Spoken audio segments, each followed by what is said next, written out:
오늘의 큐티 말씀은 시편 50편 1절부터 23절입니다. 제목 이것을 기억하라. 먼저 앞뒤 문맥을 살펴보겠습니다. 시편 50편의 히브리어 제목은 아삽의 시입니다. 역대상 6장 31절부터 33절 그리고 39절 25장 1절부터 2절에 따르면 아삽은 레위지파 성전 성가대원들의 시족장인 가운데 한 사람이었습니다. 역대하 29장 30절에서 그의 여러 시편이 다윗의 시편과 나란히 언급되어 있습니다. 다윗의 경우와 마찬가지로 이를 반드시 아삽 개인의 저작을 뜻하는 것으로 이해할 필요는 없다고 봅니다. 아삽이라는 이름은 시편 73편부터 83편과도 연관되어 있습니다. 아삽은 다윗의 주요 음악가 중에 한 사람이었고 성전 음악가의 조상이 되었습니다. 문단을 나눠보겠습니다. 1절부터 6절은 부르시는 하나님, 7절부터 21절은 하나님께 감사하는 제사를 드리라, 22절부터 23절은 기억해야 할 것은. 1절에 보면 전능하신 하나님 여호와께서 해 뜨는 데부터 해 지는 곳을 향해 말씀하시고 온 땅을 향해 부르십니다 라고 하였습니다. 여기서 여호와에 대해서 알아보겠습니다. 이스라엘의 하나님을 가리키는 이 히브리 낱말의 발음은 여호와이기보다는 야훼일 가능성이 더 큽니다. 확실한 것은 히브리 자음 4개뿐입니다. 영어의 Y에 상응하는 반모음 이응과 히읗, 영어의 W에 해당하는 반모음 이응과 히읗의 4개 그것뿐입니다. 맨 끝에 히읗은 발음도 하지 않습니다. 히브리어 자음 본문에 모음을 붙여서 유대인 학자들은 경외하는 마음으로 이 하나님의 이름을 더 이상 소리내지 않고 읽었는데 본래의 모음 대신 주를 뜻하는 히브리 낱말 아도나이에 모음을 붙여서 이 이름을 읽게 하였습니다. 아도나이에는 짧은 아, 긴 오, 긴 아의 세 모음이 들어있는데 첫 모음이 짧은 아는 그 자음 특성 때문에 그런 것이고 보통 자음의 경우에는 상응하는 짧은 모음인 에에 해당됩니다. 여기서 나중에 오해가 생겨서 하나님의 이름을 예호와, 여호와로 되었다고 보는 견해가 있습니다. 이 이름의 본 이름은 이를테면 할렐루야, 야훼를 찬양하라 같은 말이 들어있는 짧은 꼬리인 야에서 또 옛 헬라 문헌에서 추측해낼 수 있습니다. 야훼는 이스라엘의 하나님을 다른 신들과 구별하는 고유 명사로 사용합니다.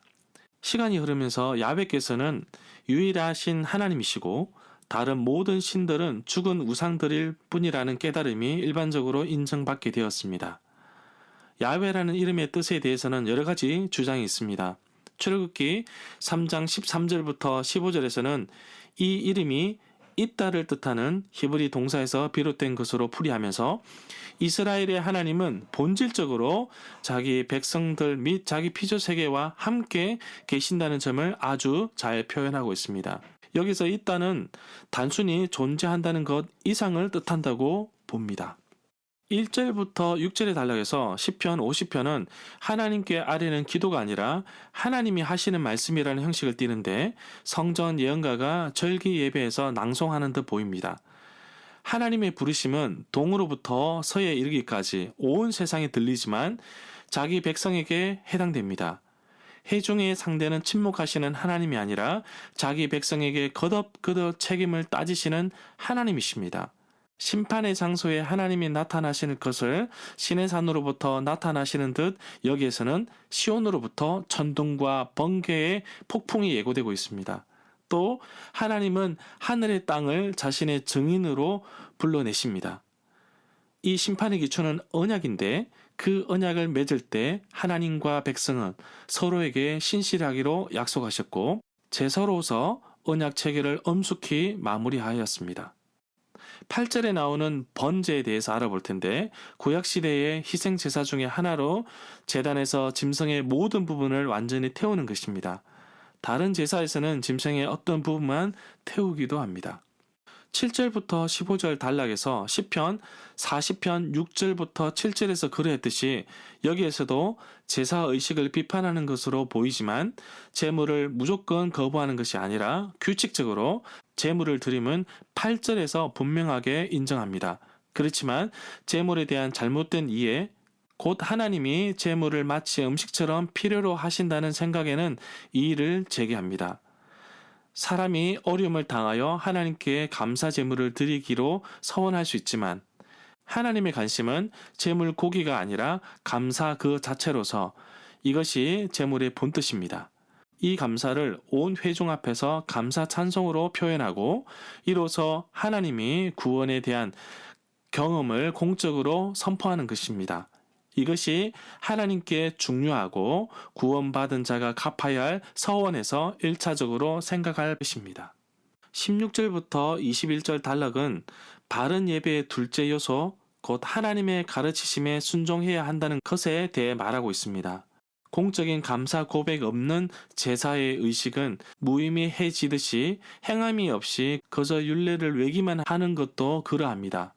22절부터 23절에서 하나님을 영어롭게 하는 제사, 하나님이 기대하는 제사는 감사임을 본문은 다시 한번 기억하게 합니다. 또한 바른 예배의 둘째 요소로 다시 한번 다루어 하나님의 가르치심에 따라 사는 사람은 또한 하나님의 구원, 곧 하나님이 개입하셔서 도우시는 구원하심을 경험하리라 합니다. 적용입니다. 하나님은 온 세상을 만드시고 통치하시는 분이십니다. 시인이 고백하였듯이 해가 뜨는 곳에서부터 해가 지는 곳까지 온 세상을 향해 말씀하십니다. 하나님은 희생제사를 통해 하나님과 언약을 맺은 자를 부르십니다. 하나님께 드리시는 제사, 예배는 하나님의 필요를 채우기 위한 것이 아닙니다. 세상 모든 것이 하나님의 것인데 하나님은 부족한 것이 없으신 분이십니다. 하나님의 관심은 제사에 드려진 제물의 고기가 아니라 제사의 깊은 뜻인 감사 그 자체를 원하는 것입니다. 미가 6장 6절부터 8절의 말씀처럼 진정으로 하나님이 원하시는 것이 무엇인지 깊이 생각해 보길 원합니다. 하나님이 진정으로 원하시는 것은 수많은 제물과 강물 같은 기름도 아닙니다. 나의 삶으로 드려지는 산제사, 99%의 헌신이 아닌 순도 100%의 헌신을 원하고 계십니다. 하나님은 끊임없이 자기 백성을 부르십니다.